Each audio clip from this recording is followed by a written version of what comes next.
नमस्कार दोस्तों, जय हिंद, जय भारत। दोस्तों, आज हम इस वीडियो में जानेंगे बाजार दर्शन पाठ के समस्त सही विकल्प। इनसे संबंधित सही विकल्प कक्षा 12वीं की परीक्षाओं में पूछे जाते हैं।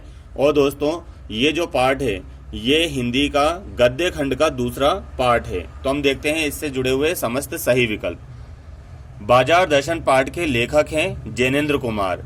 बाजार दर्शन पाठ गद्य की कौन सी विधा है? तो ये विधा है निबंध। अब ये निबंध किस प्रकार का है? तो बाजार दर्शन पाठ है मनोवैज्ञानिक विश्लेषण निबंध, यानी कि इसमें मनोवैज्ञानिक विश्लेषण किया गया है। जैनेन्द्र कुमार को हिंदी साहित्य में किस नाम से पुकारा जाता है, यानी कि इन्हें क्या उपाधि दी गई है? तो इन्हें उपाधि दी गई है आधुनिक प्रेमचंद की। आधुनिक प्रेमचंद किसे कहा जाता है? जैनेन्द्र कुमार को। इनकी कुछ उपन्यासें हैं परख, अनाम स्वामी, सुनीता, त्यागपत्र, जयवर्धन, मुक्तिबोध, कल्याणी। ये सारी की सारी मनोवैज्ञानिक उपन्यासें हैं दोस्तों। इनकी कुछ कहानी है वातायन, एक रात, दो चिड़िया, फांसी, नीलम देश की राजकन्या, पाजेब, स्पर्धा, तत्सत। ठीक है ना, ये भी सारी की सारी मनोवैज्ञानिक विश्लेषण कहानियां हैं। इनके कुछ निबंध हैं प्रस्तुत प्रश्न, जड़ की बात, पूर्वोदय, साहित्य का श्रेय और प्रेय, सोच विचार, समय और हम। ये इनके निबंध हैं। अब आते हैं हम पाठ की ओर। पाठ से जुड़े हुए कुछ सही विकल्प देखते हैं हम। बाजार दर्शन पाठ हमें बाजार के सही उपयोग का मार्ग दिखाता है। यानी जो बाजार दर्शन पाठ है हमें बाजार के सही उपयोग का मार्ग दिखाता है कि हमें बाजार से उपयोगी चीजें खरीदनी चाहिए, ना कि फालतू की चीजें ला लाकर अपना घर बढ़ना चाहिए, ना कि हमें दिखावा करना चाहिए। दूसरा है लेखक का मित्र अपनी पत्नी के साथ बाजार गया था। यानी लेखक का एक मित्र था जो अपनी पत्नी के साथ बाजार गया था, ठीक है ना, जो बहुत सारा सामान खरीद कर लाया था। ठीक है ना। लेखक का दूसरा मित्र बाजार जाता है और मन मारकर आ जाता है। ठीक है ना। यानी जो पहला मित्र था वो अपने पैसे का पावर दिखाना चाहता है। ठीक है ना। जो पहला मित्र था वो बाजार जाकर अपने पैसे का पावर दिखाना चाहता है और सारी की सारी गलती किस पर ढोल देता है? अपनी पत्नी पर बिखेर देता है कि ये पत्नी जो थी ना साथ में, तो इन्होंने पूरा खर्चा करवा दिया, लेकिन वो खुद ये नहीं बताता कि पैसे का पावर दिखाना चाहता है वो। फिर है अगला, फालतू सामान खरीदने के लिए पत्नी को दोष देना उचित नहीं है। अभी जो मैंने बताया था, फालतू सामान खरीदने के लिए पत्नी को दोष देना उचित नहीं है। अगला है लेखक के अनुसार पैसा पावर है, वही एक मित्र पैसे का पावर दिखाता है।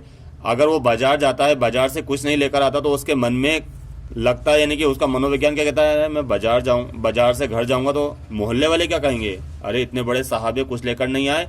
तो सेखी बघाड़ने के लिए, दिखाने के लिए वो क्या ले आता है? बाजार से ऊट पटांग सामान खरीद कर ले आता है। ठीक है ना। तो यानी कि इस लेखक के अनुसार पैसा पावर है। फिर है इस पाठ में एक भगत जी भी हैं जो चूरण बेचते हैं। यानी इस पाठ में एक भगत जी का भी किरदार है जो चूरण बेचते हैं। अगला है भगत जी बाजार से सिर्फ जरूरत का सामान खरीदते हैं, काला नमक व जीरा। उनके सामने भी मार्केट उन्हें बुलाता है, आइए खरीदिए, आइए खरीदिए, आपके लिए एक से एक ऑफर है, परंतु भगत जी का उन पर कोई असर नहीं पड़ता है। भगत जी को सब रंग बिरंगी चीजें दिखती हैं, जैसे साबुन है, मंजन है, ठीक है ना, डेकोरेशन का सामान है, परंतु भगत जी उनकी ओर ललायत नहीं होते हैं। तो लगा लीजिए अंदाजा, भगत जी संयमी व्यक्ति हैं। ठीक है ना।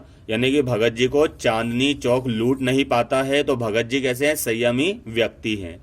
अगला है भगत जी चूरण बेचकर 6 आने कमाते हैं। अगर कोई भी एक आना उन्हें ज्यादा देता है तो नहीं लेते हैं और बाकी जो सामान बचता है वो बच्चों में बांट देते हैं।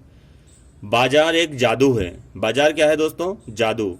बाजार के जादू का प्रभाव तब पड़ता है जब ग्राहक का मन खाली हो। यानी कि बाजार के जादू का प्रभाव कब पड़ता है? तब पड़ता है जब ग्राहक का मन खाली हो, तो वहां से बटोर लाता है। ठीक है। जब मन खाली होता है तो ग्राहक क्या होता है? बाजार जाकर सामान बटोर लाता है। और भी हैं दोस्तों कुछ। जब मन खाली ना हो तब हमें बाजार जाना चाहिए, यानी कि जब मन खाली ना हो तब हमें बाजार जाना चाहिए, तो बाजार हमें लूट नहीं पाएगा। अगला है बाजार लिंग, जाति, धर्म को न देखकर क्रय शक्ति को देखता है। यानी कि बाजार से यहाँ पर आप कितनी अच्छी बात सीख सकते हो।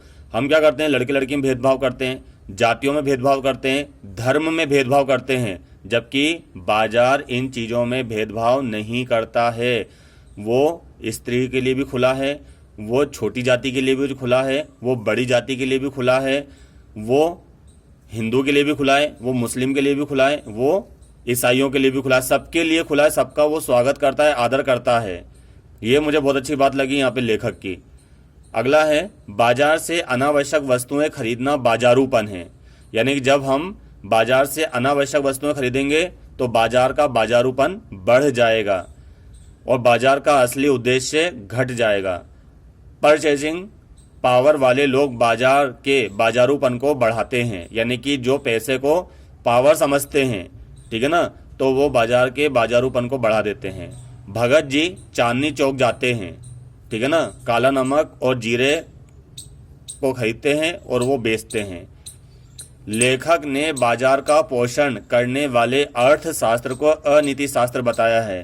तो जो जयेंद्र कुमार है वो क्या बोल रहे हैं, बाजार का पोषण करने वाला जो अर्थशास्त्र है वो अर्थशास्त्र नहीं है, वो अनीति शास्त्र है। उम्मीद है आज का वीडियो आपको अच्छा लगा होगा, पसंद भी आया होगा। धन्यवाद।